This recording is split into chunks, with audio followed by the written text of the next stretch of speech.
Oh my God madam, मी तुम्हाला सांगू शकत नाही मला किती आनंद होतोय. म्हणजे ज्या क्षणाला मी अथर्व आणि मीराची पेंटिंग खाली फेकली ना, मला इतका आनंद झाला ना, असं वाटलं की मी मीरा आणि अथर्वचा संसार तो सगळा डिस्ट्रॉय करत होते. मीराची स्वप्न माझ्या पायाखाली तुडवत होते. इतकं छान वाटत होतं मला. I am so happy.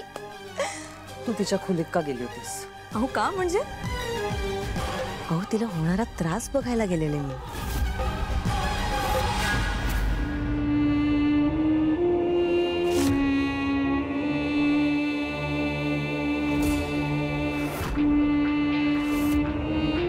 नक्की काय करत असेल ही आतमध्ये? फ्रस्ट्रेट होऊन सुसाईड तर केलं नसेल ना? असं झालं तर माझ्यासाठी चांगलंच आहे. सगळे टेन्शन जाईल. घे मीरा घे, फाशी घे आणि एकदाची मोकळी हो.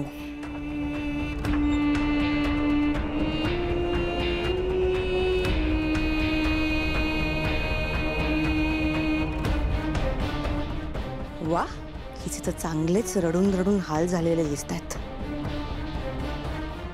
शी डिझर्व्स इट. पण ही कुठे गेली?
अहो मॅडम, पण मला माहित नव्हतं की तेव्हा ती घर सोडून चालली आहे.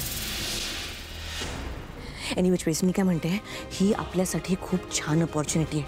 ती घराबाहेर आहे ना, तिला घराबाहेरच मारून टाकूया. इनफॅक्ट तिला आणि तिच्या बापाला दोघांचा द एंड करून टाकूया. माया, मीरा घर सोडून कुठेही जाणार नाही. मॅडम ती गेली आहे. अहो मी स्वतः बघितलंय. अनन्या तिला सगळीकडे शोधत होती. मला माहितीये की ती घरात नाहीये, पण मी तिला पुरती ओळखून आहे.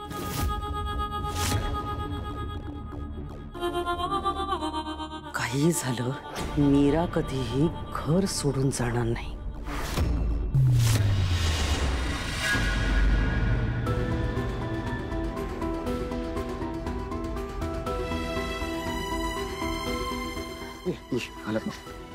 दादा, काही कळलं का? ती बाहेर सुद्धा कुठे दिसत नाहीये.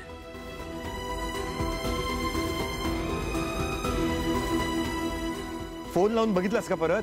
बाबा, आधी फोन लागत नव्हता, आता फोन लागतोय पण ती उचलत नाहीये. काय मीराबद्दल? नंतर एक पोरगी आली एकदम धीट, आणि ती व्यक्ती म्हणजे अहिल्या वेसकर.